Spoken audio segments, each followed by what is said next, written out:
Every working stiff on staff at the La Deux Hotel knew about the man with the hatchet. I thought it was a load of garbage, a patois of urban legend, construction site tall tales, and the inherent creepiness of an old building, particularly one in downtown Los Angeles. Once upon a time, the La Deux was a gold-leafed den of luxury frequented by movie stars and foreign dignitaries. It devolved into a flea bag with cum-stained sheets between the 60s and 70s, stood abandoned and crumbling by 1985, then was snatched up in 2019 by the Hassan Group, an out-of-state hospitality conglomerate taking advantage of city incentives to revitalize Spring Street. By then, the La Deux had been bank property for over 3 decades, and the bank was not known for taking good care of its properties. It was a real snake pit before remodeling started. The first round of construction workers found used syringes, exploded pipes leaking filthy black water down the walls, rotting food crawling with cockroaches, and uncommissioned artwork all over every flat surface, courtesy of local street gangs. Then there was the man with the hatchet. They found him on the second floor, forever in profile on the south wall. Someone, for some reason, had painted the crude black silhouette of a man on the cracked plaster, holding an axe with both hands over his head. In triumph, said some. In surrender, said others. He seemed to shoot out of the floor, and he had no feet. It appeared as though his feet had been cut off at the ankles. The construction workers didn't like him much. Most felt uneasy when looking directly at the man with the hatchet. The jumpiest of the group went so far as to insist they'd seen him move. Out of the corner of an eye, he'd be out of place, sometimes turned around, sometimes with the hatchet hanging at his side. But by second glance, he'd moved back to his original position. They tore out the carpet. They rewired the electricity. They slopped layer after layer of primer on the walls, then pale yellow. But even after 5 coats, the faint outline of the man with the hatchet on the second floor could still be seen through the paint. No matter, it was decided. The decorator shoved an antique chest of drawers up against the wall, and no one was the wiser.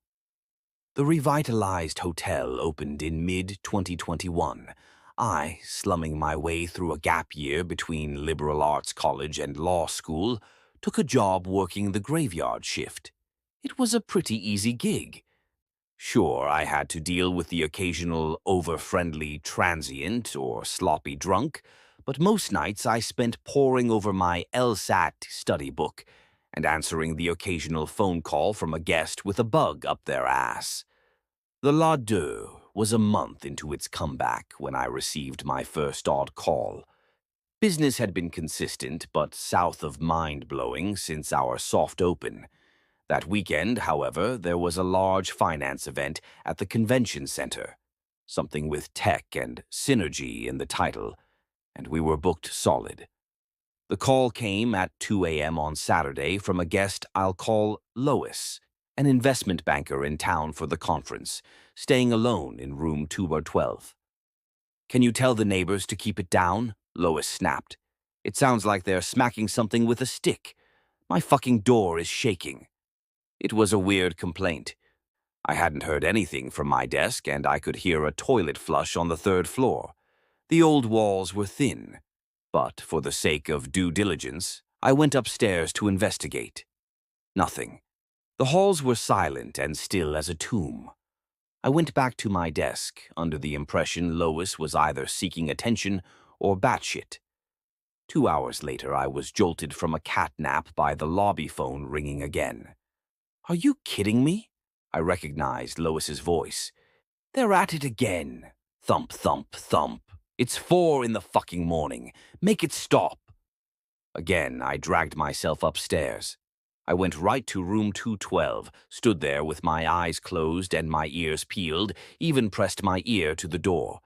I heard the creak of someone turning on their mattress. Then nothing. Later Saturday morning, As I was half-assing the last of my tasks before the morning guy took over, a bony brunette in her 30s with a round face and a wrinkled gray pantsuit stumbled into the lobby. And when I say stumbled, I mean she half fell, half slid down the stairs in dumpy flats. From her heavy eyes and pinched frown, I deduced this was Lois. She made a limping beeline for my desk. "Did you manage to get some sleep?" I asked, with as much sympathy as I could scrounge up at 7 a.m. Lois tossed me a pouty glare. "Of course not." Every 15 minutes, the idiot was at it again. Thump, thump, thump. "And what is wrong with your beds?" "I woke up today and my feet are killing me." I apologized for her distress and promised a discount. I would have moved her or directed her to another hotel, but thanks to the conference, there wasn't a free room in a 10-mile radius.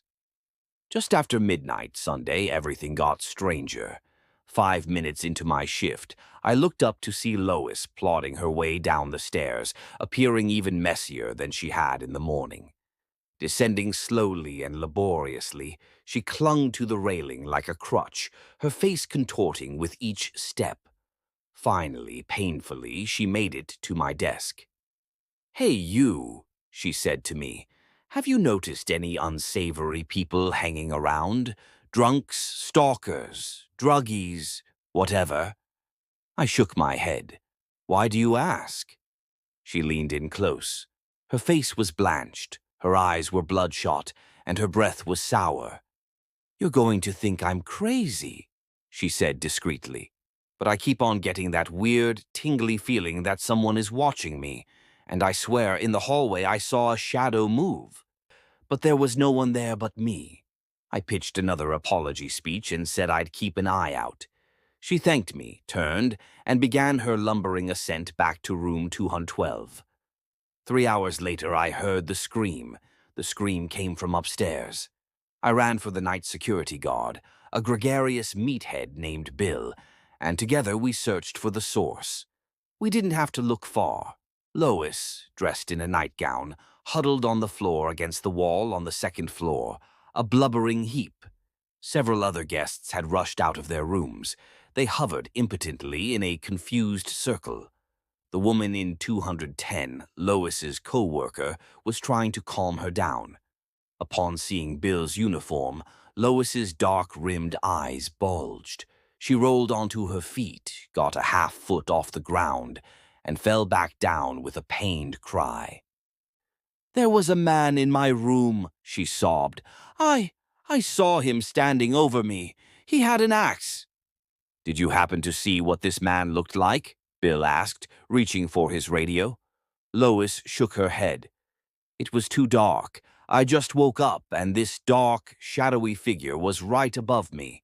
I screamed and ran." It was determined that none of the other lodgers had seen this man. No shadowy figure with an axe had come through the lobby. The second-floor windows don't open, and the emergency back exit trips the fire alarm. Thus, Bill and I came to the conclusion that the mad assailant must still be in room 212. The story of the man with the hatchet fluttered in my head. I'm sure it kicked at Bill's conscience as well. We'd both heard the same fish stories. We shared a half-second of wild, anxious eye contact before the crazy flew out our ears, and we remembered we were not only adults, but the professionals expected to control the situation. Bill nodded. Hand on his nightstick, me at his elbow, he opened the door of room 212 and flipped on the light. We saw nothing. No deranged axeman in the room. No deranged axeman in the closet, or in the bathroom, or under the bed. Windows shut tight.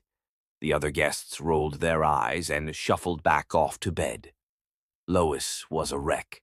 Her co-worker in 210 let her sleep in her room. Bill returned to the front door. I returned to my desk, and we all enjoyed a quiet, boring rest of the night. At 6:30 a.m., I was rudely torn from the logic problem I'd been pretending solve by the jangle of the lobby phone. On the other end was a shrill female voice. This "This is Kate Wong," the woman stammered. "Room 210. I need an ambulance, now." I didn't ask questions. I put Kate Wong on hold, dialed 911, radioed Bill the security guard to keep a lookout for the paramedics, grabbed our dusty first aid bag, and dashed up the stairs to room 210. Lois lay on her friend's couch. Frizzy brown curls stuck to her shiny round face, flushed and swollen with tears. Her pastel pink nightgown clung, soggy and darkened, to her clavicles. The thin sheet she'd thrown over herself was similarly moistened, tangled, and hiked up to her knobby knees. I started towards her with the first aid bag. She hollered at me to stay away. I caught sight of her feet, and I almost puked. Her feet looked like two gobs of chewed bubblegum on a dirty park bench. Swollen patches of raw pink cauliflower flesh from her ankles to her soles, surrounded by tough, black, leathery skin. Her left heel was gone. In its place, a crater of bulging red globs and dried yellow discharge, ringed by thick white dead skin. The two littlest toes on her right foot were shriveled and black and ashy at the ends, like cigarette butts discarded in an ashtray. "My feet are burning," she screamed. "My feet are burning." The paramedics arrived. I was unceremoniously hustled to the hallway as they lifted Lois onto a backboard, carried her down the stairs, strapped her onto their gurney, and hauled ass to Good Sam, sirens wailing. 18 hours later, Kate Wong strode back through the doors of the La Deux. It was shortly after midnight, Monday, right as I clocked in. She'd been at the hospital all day. She came to my desk to thank me and to offer a rudimentary, if unsatisfying, conclusion to the saga of Lois and the mysterious axe-wielding creeper. Lois was going to be staying in town a little longer than she'd planned to. The doctors didn't know exactly what was wrong with her. Their best guess was some mutant breed of aggressive staph infection. Complications of untreated type 2 diabetes had also been tossed around. One way or another, during her 2-night stay at the Les Deux, the tissue and blood vessels of Lois's lower extremities had sustained irreparable damage, and now amputation was the only option. They were going to remove both of her feet, hack them off at the ankles. I don't know what became of poor Lois. For all I know, she'd picked up a bug in a dirty hot tub. Maybe it was diabetes. And maybe she'd had it for months but was too busy to properly manage her health. Maybe it was a side effect of a systemic ailment that also tormented her with loud thumps no one else could hear and made her hallucinate a shadowy man with an axe standing over her bed. I'm sure there's a logical explanation for it all. A logical explanation that has nothing to do with the footless, pitch-black man with the hatchet buried under so many layers of paint and an antique chest of drawers at the end of the hall on the second floor. There has to be. I'm not crazy. I don't believe in curses or ghosts, and I know a spray-painted figure couldn't possibly become sentient and turn a pair of perfectly normal feet into those blackened, bloated hunks of rotten meat jutting out from under Lois's nightgown. And I'm equally sure there's an equally logical explanation for what I saw 3 days later, while zoning out at my desk at 2 in the morning, staring mindlessly at my shadow against the pale yellow wall across from me. I slumped on one arm. My shadow slumped on one arm. I drummed my fingers. My shadow drummed its fingers. Then loud laughter and the sound of the front door opening. A group of 40-something businessmen filed in, faces flushed, loudly debating some call made during the football game they'd just watched at the sports bar across the street. They didn't so much as look my way as they tromped across the lobby and up the stairs to their rooms. But they jolted me out of my half-asleep haze. A ton of bricks dropped in my stomach. A second later, my conscious mind caught up to my body's instinctive panic. My shadow was gone. The businessmen, as they'd crossed the lobby, cast no shadows on the pale yellow wall. It would have been impossible for them or me to cast a shadow on the wall across from my desk. The light was in front of us. I snapped my head to the closing door. I looked just in time to see a pitch-black body, like a three-dimensional silhouette, exit the hotel. I only saw it for a fraction of a second, but a long-fingered, completely opaque human hand lingered on the doorframe for a millisecond more before the figure disappeared into the night. I quit my job the next morning. Later, I took to the internet. I Googled Hatchet Man graffiti, Axe Man plus black paint, scary graffiti plus axe, and such for hours. It took a while, but I found a photograph on Reddit. The OP claimed to have taken it at abandoned facility in Maryland. The picture was of the crude black silhouette of a man, painted on cracked plaster, holding a spiked ball in one hand. He seemed to shoot out of a corner, and one of his arms was missing. I scrolled through the comments. The post was from 2014. The OP had commented once more in 2017 to clarify that none of the urban explorers upvoting the thread should bother trying to find that abandoned facility in Maryland. It had been torn down after one of the OP's exploring buddies contracted flesh-eating bacteria there. The poor guy's arm had to be amputated. The next Reddit photo I found had been taken at a foreclosed commercial warehouse in Epping, Victoria, Australia, in 2012.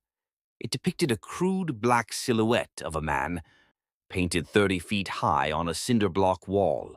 A sword dangled from one two-dimensional hand. This one was missing his head, cut off at the neck by the ceiling.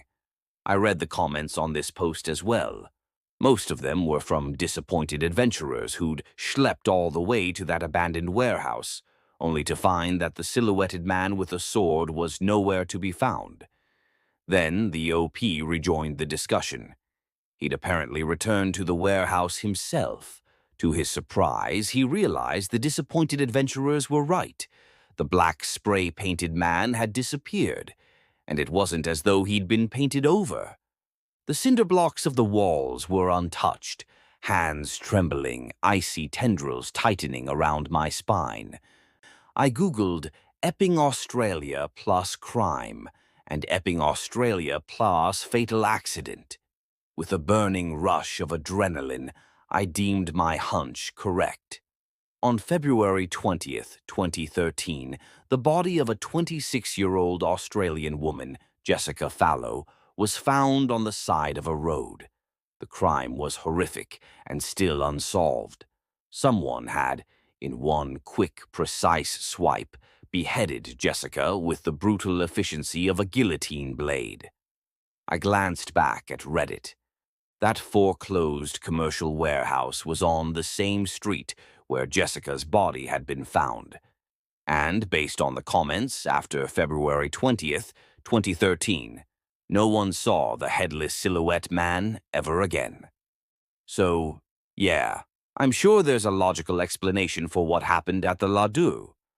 Just like I'm sure there are logical explanations for what happened to the urban explorer in Maryland and Jessica Fallow in Australia. There's no way a two-dimensional army of spray-painted figures wielding weapons, lurking in destitute places all over the world. And it would be utter fantasy to suggest these silhouette men are seeking out their missing appendages and commandeering them from unsuspecting victims. Just be careful out there, will you? Story 2. I heard the hotel inertia shifts its contents when you're not looking. Like one moment you'll spy a mountain off in the distance. Damn thing's been there every day for 13 years. There one day and then it'll be gone the next. You know, they say, hold on, you have a fucking mountain on your floor? You gotta be kidding me, Robin. First, we have Wendy's floor filled with Wendigos. A couple of chuckles break out amongst us, childish as we are. They continue, their monocles shining under the blue light. And now this? I know the hotel has a reputation, but come on, I never uncovered anything like that in my research. They aren't kidding, Bairn. Trust me, I've seen weird shit on my floor, too. All the stars are going out. Elder says it's a sign of the end times. That or the concierge is forgetting to pay the friggin' electric bill again. All these stories. Then there's me sat on top of my radio tower all this time like, Fiddler on the Roof, we all say in unison. Laughter echoes throughout the elevator, some of us more beat up than others, but completely brought together in that moment of solidarity. The kind you get right before you're about to face a great beast. Our elevator has been rising for a day or so now. We know that when it stops, everything changes. So this seems like a time as any to share what we have so far. "You gonna start, Chief?" Soma calls from the phone, all eyes turning to me. I nurse my ribs and try to get comfortable. "You know it, you got my music ready for me?" I ask, the voice of my best friend barely able to contain her enthusiasm. "I do, but make sure you don't fuck up, okay?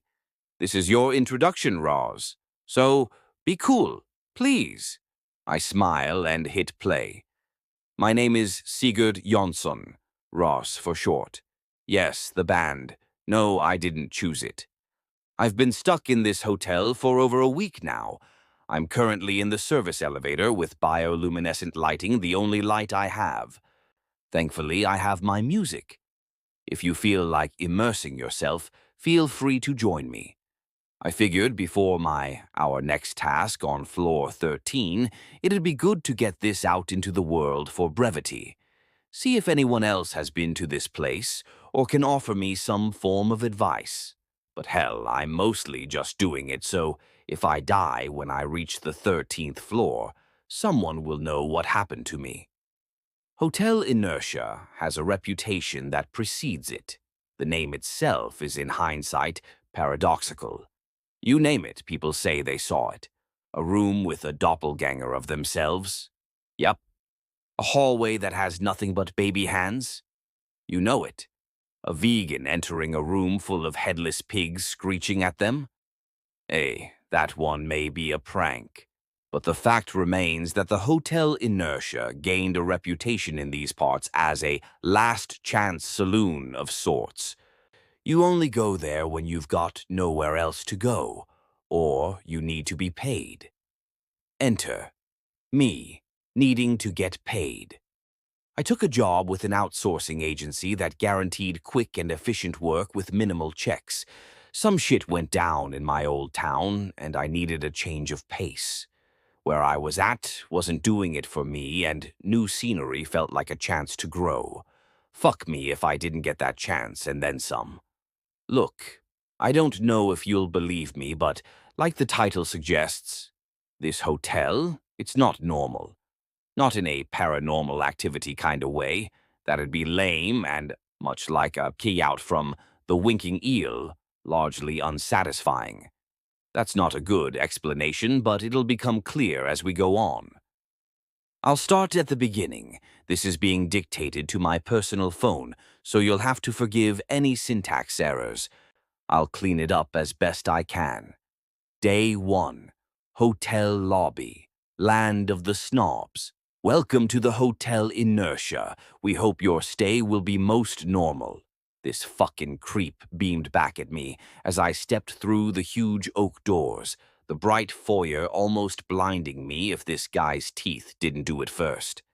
I swear, had I been any closer, it'd have peeled my skin off with the shimmer. Yeah. Hi. I'm Sigurd Jonsson, the maintenance guy you guys requested to deal with some of the outstanding issues. I extend a hand out.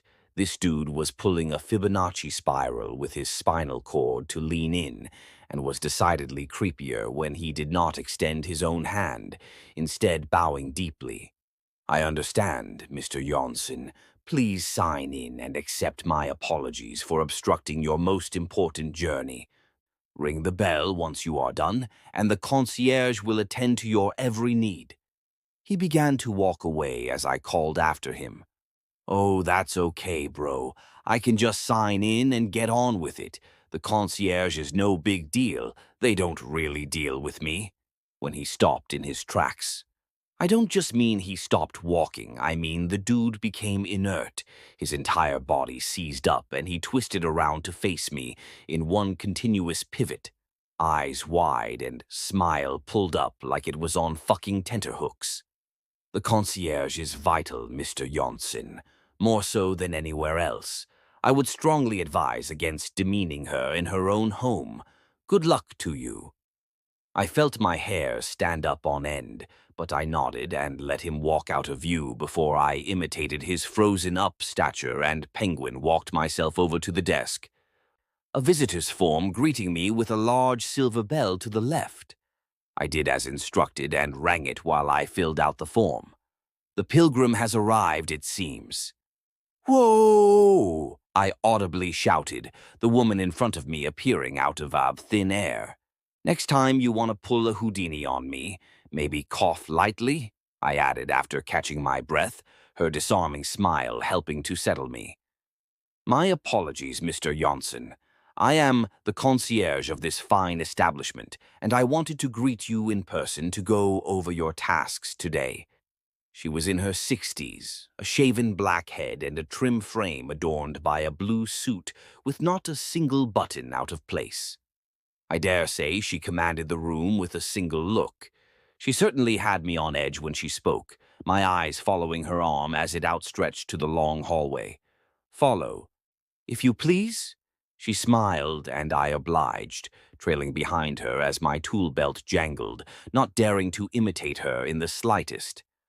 Our hotel is very old and, as such, has multiple aspects that need to be fixed, inspected, or replaced. "Right, boss said it wasn't a one-day job, that I'd be here a while," I added, now suddenly wanting to show I was motivated. I have no idea why. The pay was okay, but the job wasn't special. "Oh, and you're welcome to call me Roz, everybody does." Before she can open her mouth to reply, I interject with, "Yeah, like the band." She chuckles before regaining her composure quickly and gazing ahead. "An astute observation by your employer. You will have a set of tasks per shift, but it will take you some time. Multiple issues reside within multiple floors, of which this hotel has many." We reached the end of the hall, and one elevator stood on either wall, with one on the far wall as well, signifying the end of the hallway. The left was a rickety mess, dust covering the doorways and a "Do Not Use" sign affixed to the buttons. The one to the right was a gorgeous brown elevator, a metallic gate covering the front and beautiful gold lettering adorning either side, H and I beaming back at me. It was the center elevator, however, that caught my eye the most. The doors stretched from wall to wall, huge metallic wings that were covered in engravings and markings beyond anything I can understand. They expect me to go into one of these, and I can't lie. I'm banking on the right one. Your tasks for today are as follows. Roz. She hands me a small sheet with a basic outline of the floors. My eyes widen as I spy something off, but I barely have time to linger on them before she begins talking and my mind snaps into work mode. She walks to the far-end elevator and extends a key card to a panel on its right, the doors lighting up and groaning open agonizingly slowly as she nonchalantly reads off my duties for the day. Your shift runs until 4 a.m. This elevator is a multi-purpose service elevator that houses basic facilities, built-in Wi-Fi, and a medical kit should you fall ill. Please do not utilize the other elevators you see during your shift. These are for our guests. Task 1. Floor 5 is having an issue with the air conditioning. Some have been claiming it makes them feel woozy. You'll find the main heater in the community center straight ahead from the elevator, assuming it's still the source. If it isn't, please contact me on the panel in the elevator. Task 2. Some of the residents in the west wing of floor 7 have complained of a constant damp and foul odor coming from above. Use your trade skills and, clear natural charm to politely abolish the problem with whatever residents are causing it, if you so wish. Do be wary, though. Our residents on that floor have behavioral issues. Lastly, Task 3. Floor 9 has been experiencing constant noises coming from our VIP's room night and day. I'm unsure how long it's been going on for at this point, but it's long enough that residents have been checking out en masse, and I wish to alleviate such a disturbance for them. Please take these earplugs and check in with me before and after this task is completed. The doors open with a final clunk as she holds out her hand and extends the earplugs. I'm in awe of how efficient this woman is, like a fucking metronome in perfect synchronicity with the world around her. I take them as she pulls out her pocket watch to observe the time. Well, you're officially on the clock and I have another appointment, so this is where we part. No complex rules. I trust you to do your job well and contact me if there are concerns.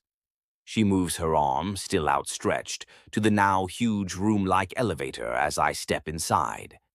This elevator is remotely controlled and will only visit the floors I have assigned you.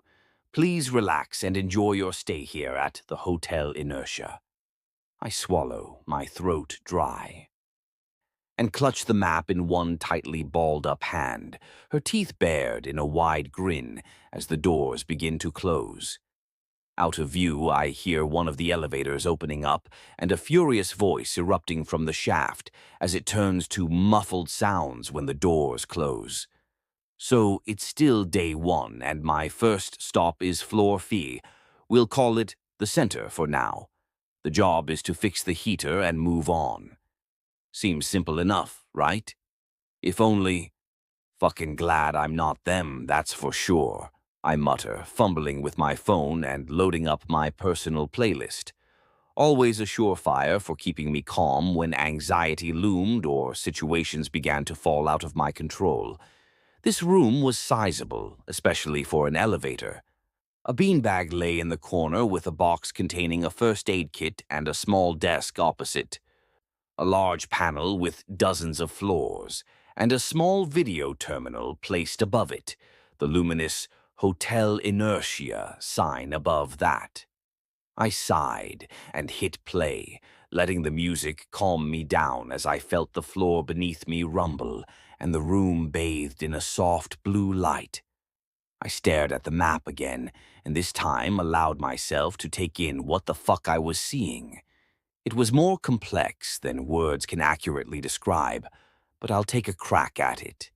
Every floor was obviously numbered with a tenancy population or as room count next to it, but there were then these small runes affixed beneath the floor numbers that served no purpose, information I couldn't make heads or tails of, and the floor plans. Well, they were faded out as if incomplete. The ground floor made perfect sense. All the dimensions were roughly to scale, and the size of the building from the outside view matched the documents. But the 5th floor I was going to was partially filled in, and that was what made my anxiety flare up. Not because I thought I was being put through some god-awful Mr. Beast prank for YouTube clicks, but because the look in the concierge's eyes assured me I wasn't. I took another deep breath and decided to text my best friend, Soma. She was the better half of me in the most honest sense. No matter what day I was having, she would have a great story, a meme or a song ready to lift my spirits. Hell, it was because of her that this playlist exists. Just got onto site, shit's getting weird. Think this concierge is trying to LARP as a cast member of The Shining? I texted, knowing I would most likely not get a reply yet, but the action itself was comforting. No sooner had I finished, the doors opened on a small room housing a single spiral staircase encased in a beautiful black mesh. runes running around every handrail, and the stairs themselves extending up to a single balcony, some 58 above me. What the? Did I break the hotel? I lean out tentatively and stare dumbfounded at the room, expecting a hollow wall or some kind of trick to appear. But after a moment I shrugged and ascended up the stairs, wondering what the hell I was going to find on the other end, feeling a thick chill rising the higher I went up. Upon reaching the top, thighs shaking and sweating like it was the goddamn rainy season, I placed my hand on the doorknob and pushed, giving way to a room that would be the first of many to defy all logic and reason.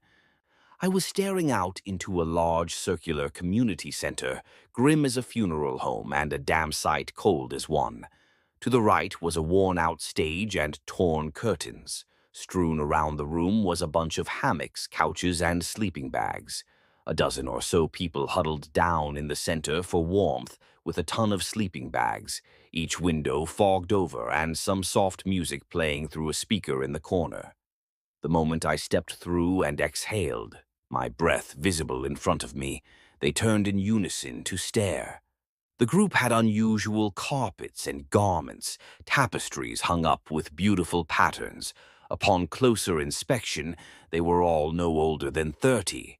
Definitely didn't look like they were from any country I recognized.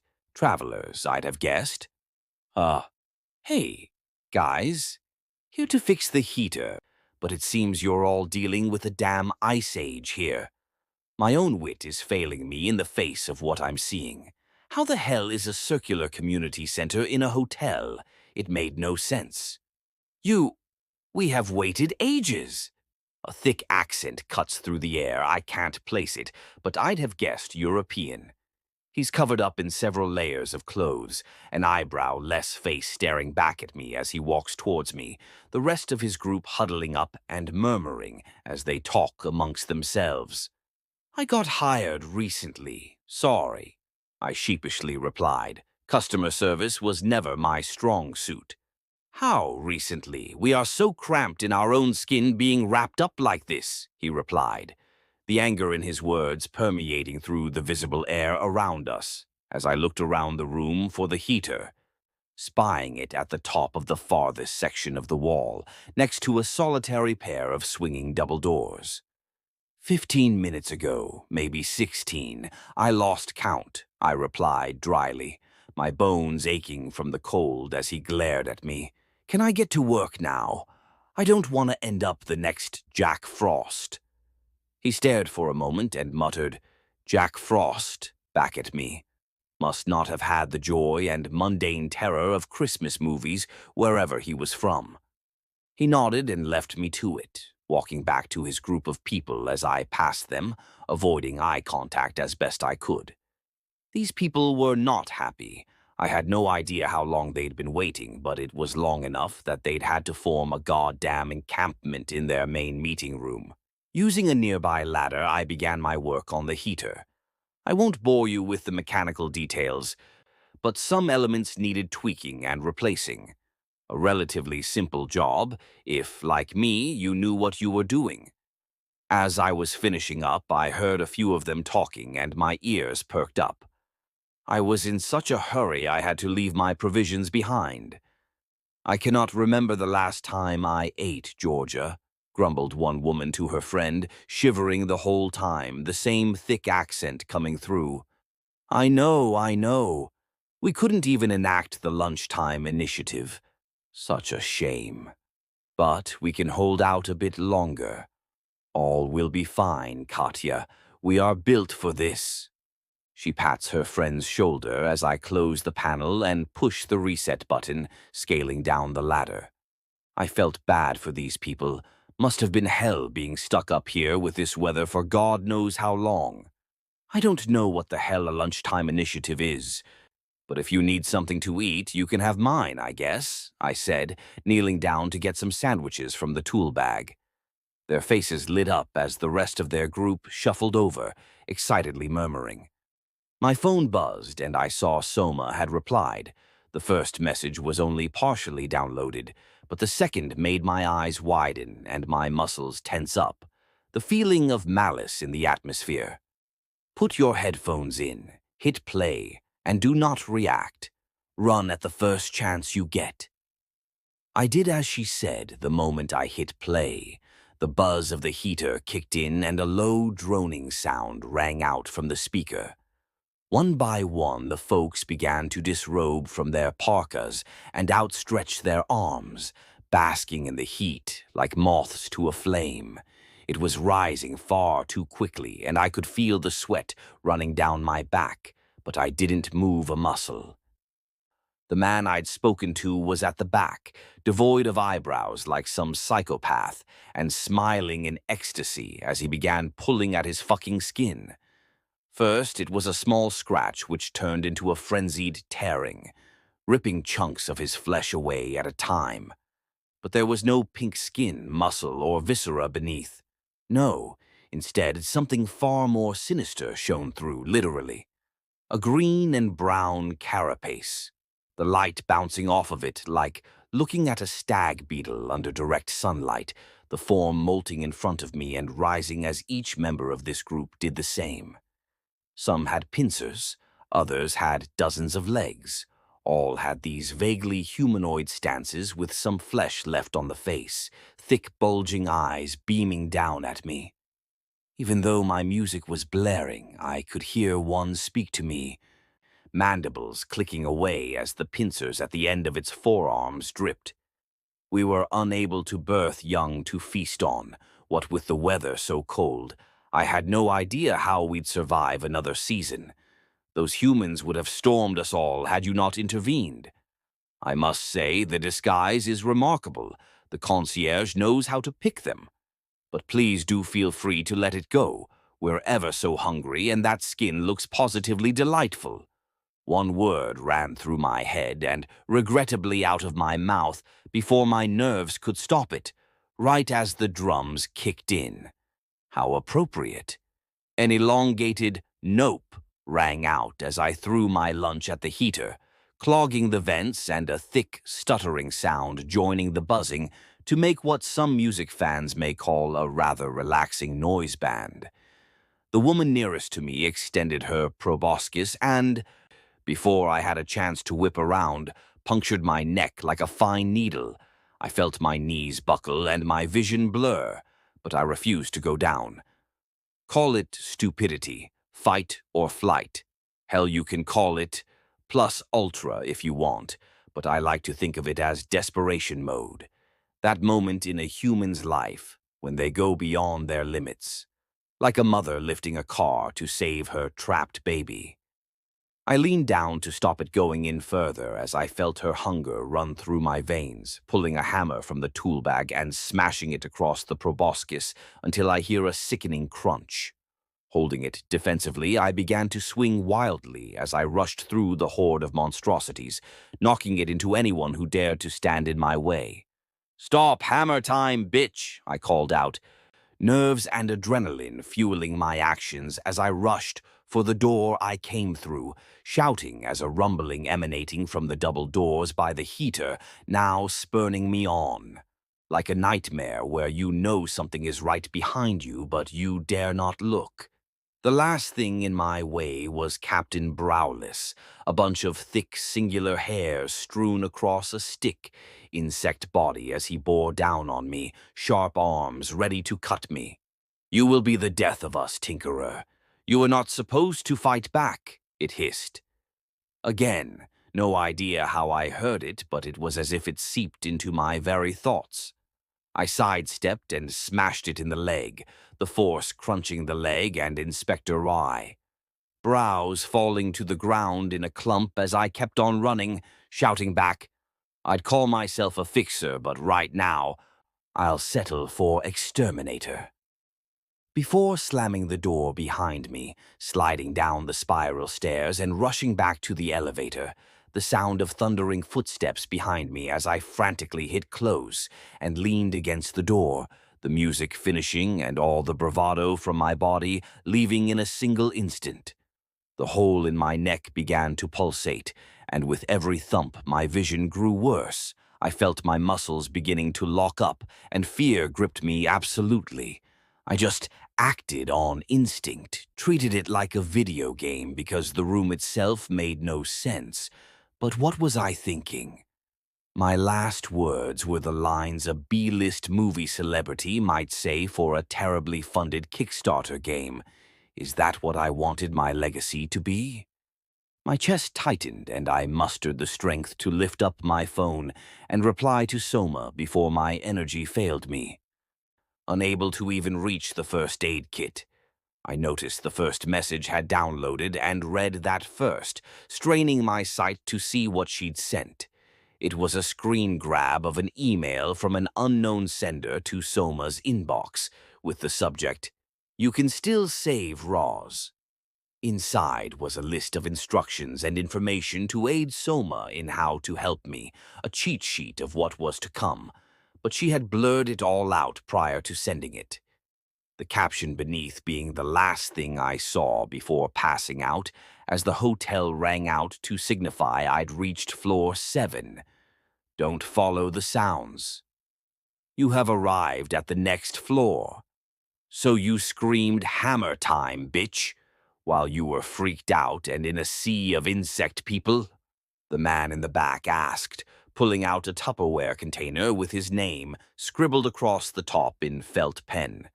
Yep, I wasn't thinking Bairn. I guess when I get scared, I just kinda go on autopilot.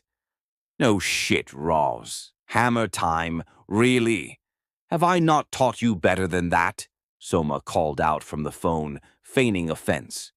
Abso-fucking-lutely not. You taught me to be a fool at all times. I reminded her. All right, so you got jabbed by the fly and caught some kind of hotel inertia brand malaria.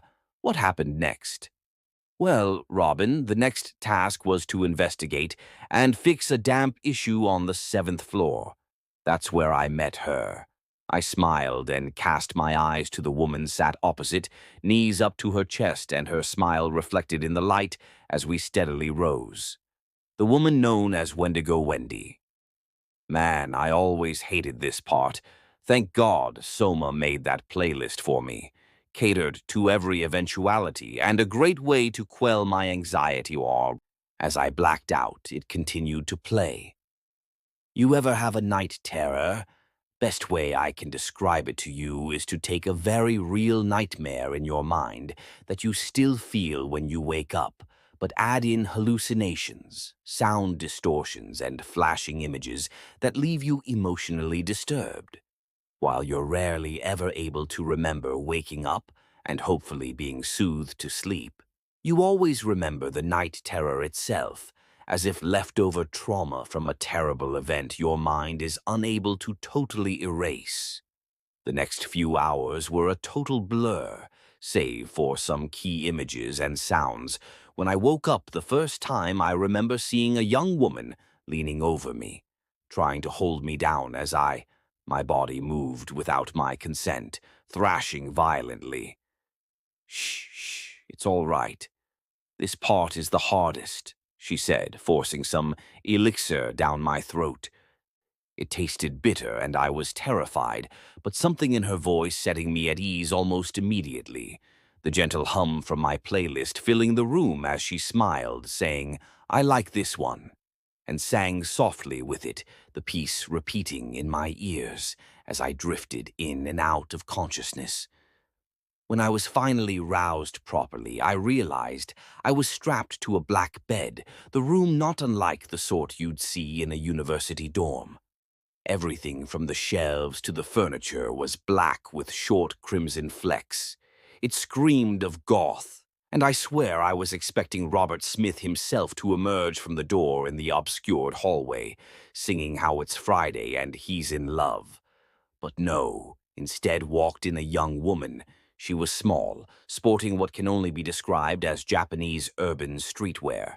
A pair of black jeans with multiple chains and straps, a baggy sweater with the logo of a band I didn't recognize, and symbols down her sleeves, a black mask hanging loosely across her neck, and a slew of piercings on her nose and ears. thick black hair tied up into bunches and piercing gray eyes looming over me as she realized I'm awake. Well, shit. You finally woke up, huh? Wasn't sure my brew would do the trick, but damn if those hours of practice haven't paid off. She put her hands on her hips and smiled, breathing a sigh of relief. You really are lucky it was me that found you, you know. A lot of my neighbors may have had different opinions on you. That's super great, but could you mind unstrapping me?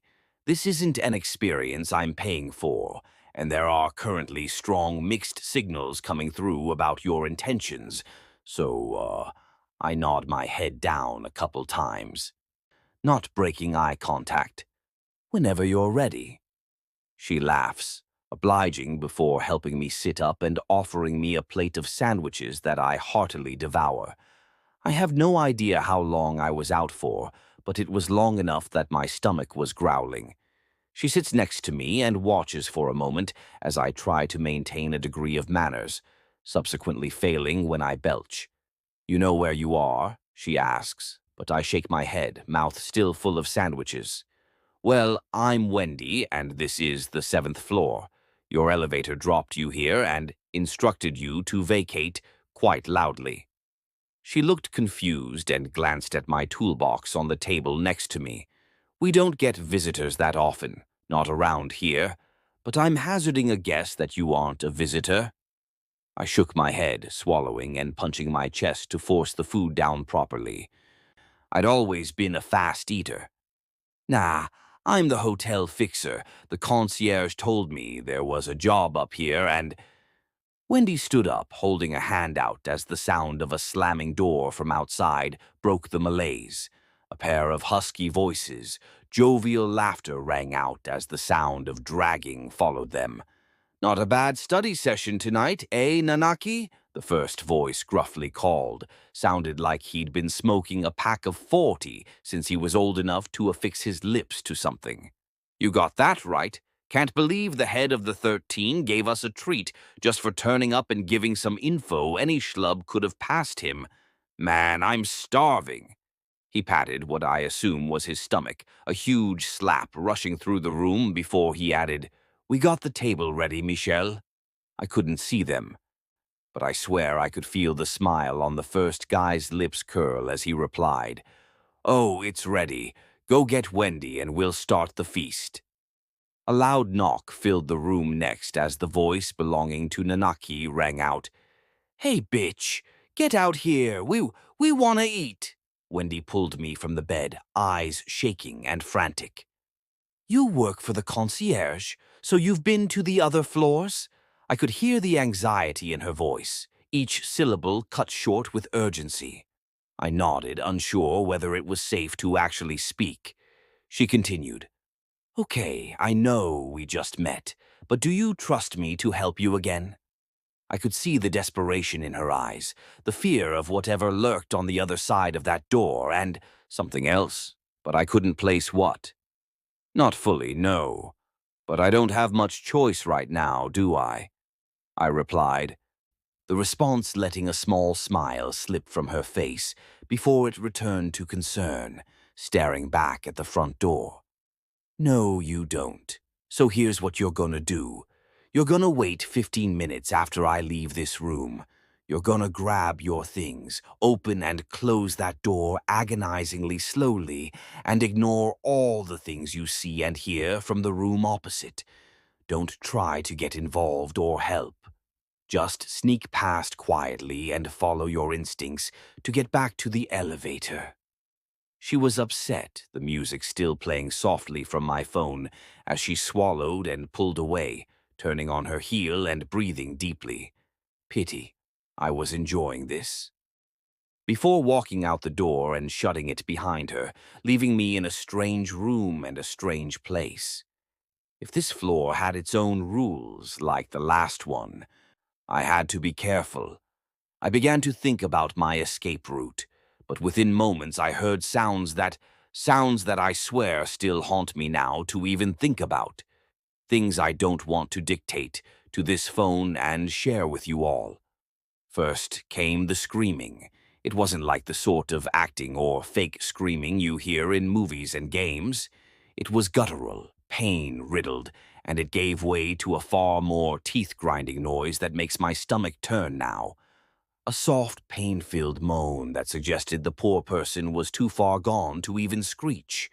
Then came the sound of wet material dropping to the floor with a squelch, cracking of sticks and a ripping sound like wet paper. Lastly, gorging and scarfing sounds, not unlike when you give a hungry dog a meal.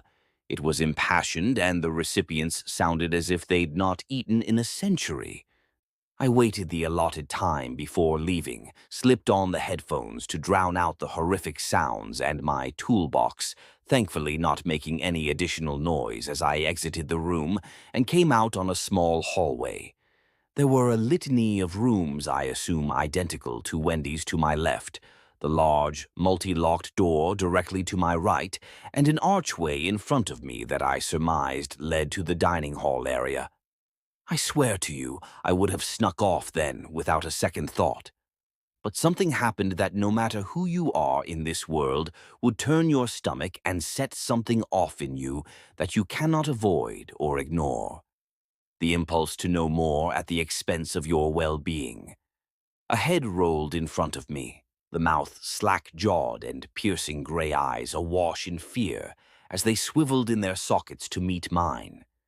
The fear only seeming to grow at the realization I was still there.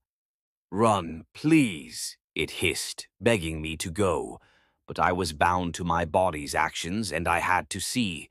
I turned a corner to see two emaciated abominations gorging themselves over a high oak table, the black blood rushing down the corners and forming a viscous pool of blood that stained the carpets and seeped into the floorboards, practically gushing from the source.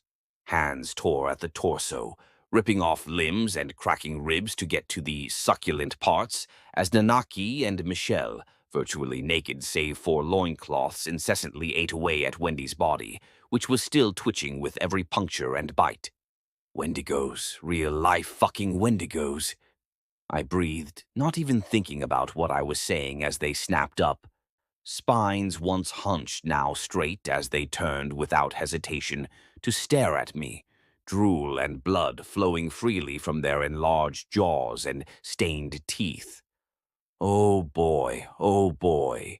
Fellas, you wouldn't want to eat me. I'm a tall drink of anxiety. I taste like 150 energy drinks and sadness. I had no idea why I was trying to be funny in the wake of such a horrific scene.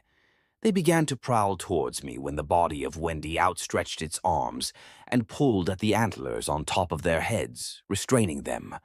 "Run, now!"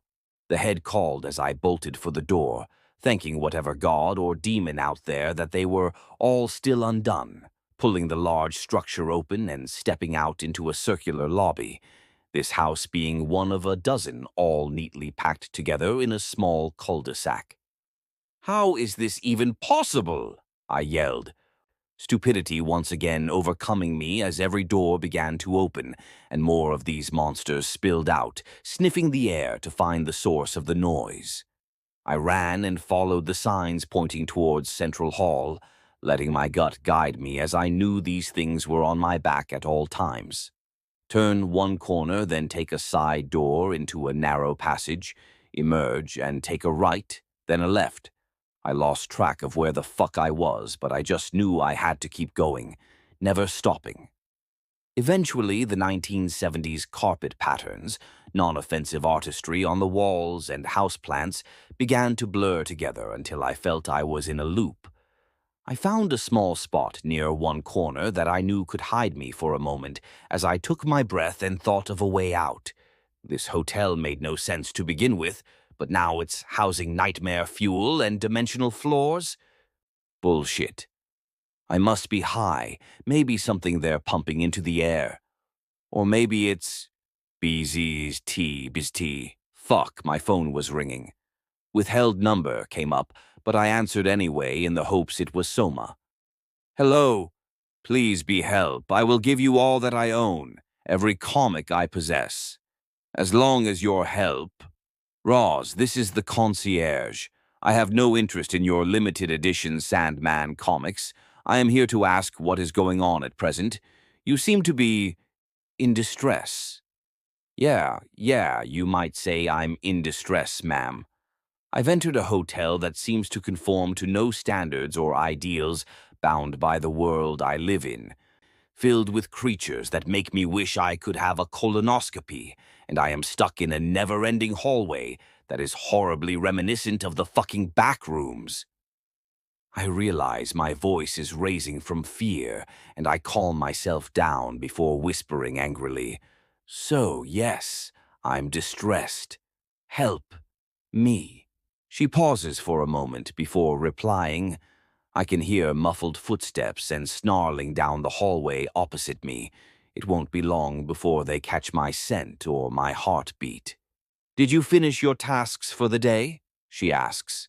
"The heater is fixed, though I did my best to ensure it wasn't efficient, thanks to Senior Browse Anywhere lately, and his pack of insect creeps.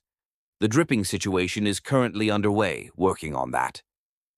You want to live, don't you?" She chuckles as she asks it. I'm beside myself with irritation, but I give her what she wants. I want many things right now. To sleep, grab a hoagie, binge a show, and yes, I want to live, ma'am.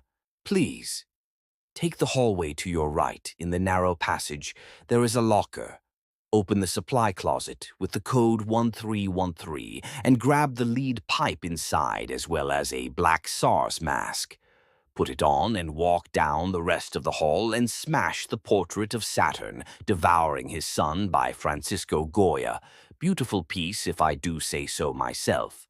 Push the button and hurry to the far end of the hall.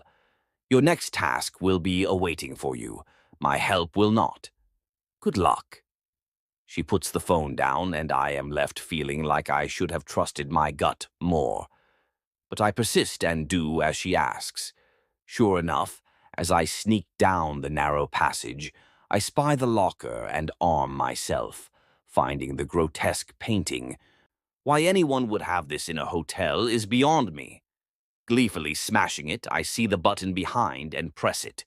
No sooner do I complete this, Nanaki hurtles round the far end of the hall and begins climbing up the side of the wall as Michelle runs upside down, both screaming at me incoherently. These teebs, these tea. I click answer on my headphones, still running as Soma's voice fills my ears. "Ross, please tell me you got the message," she asks, panic in her voice. "Yep, sure did. Totally ignored the advice, but I'm grateful nonetheless." I breathe heavy, 50 feet to go before I turned the corner and hoped the elevator was on the other side. Can this wait? Not a good time right now, being chased. Yeah, I can hear that, but you know how we deal with these situations, right? I can hear the smile in her voice and wish I could reciprocate as the terror mounts in my own. By masking our feelings and instead putting up a false bravado of humor to brazen ourselves, I say automatically, as she laughs and claps her hands. Exactly. So what you're gonna do is utter a cool phrase just like when we were kids playing pretend. You do have one ready, right? "Working on it," I shout as one of them screeches and the smell of rot fills my nostrils, turning the corner and spying the elevator at the end of the hall. Doors already open. "Hold your breath, I've got an idea," she calls out before I hear a rush of clicks and types. Suddenly, the room fills with smoke and the sprinklers above go off, a dense fog coating the hall as screams of pain ripple from Nananki and Michelle's. I make it to the elevator and frantically push the closed door button. "How in the hell did you do that?" I exclaim, half laughter and half adrenaline. "I was given some very cool access by your friend in the email, but we'll talk about that later. You've got pissed off animals at 12 o'clock. The doors slam right on Nanaki's face as his head is entrenched in the metal. I half expected it to open automatically, but it begins to push harder as he yelps, Michelle lurking behind him, his drool falling onto the floor as he tries to bite for me, despite the pain he's in. "Just Just one bite, please, he begs. You're a good guy, right? You'd let us just take a nibble and we'll let you go. I promise. I grip the lead pipe with shaky hands, knowing what I need to do but terrified to do it. He grins. There is so much in this hotel you're not prepared for. If you can't handle me, you'll get torn apart by everything else. He laughs, inhuman sounds ripping from his steadily torn apart throat. You'll die long before you get to go home, you know that, right? And I'll be there to feast on your flesh when you can't get up anymore. Aw, what's wrong? No clever line? A pair of hands take the pipe out of my hand and jam it straight into Nanaki's skull. The laughter ceased as it gurgles, and the pipe is twisted further in before an audible snap is heard.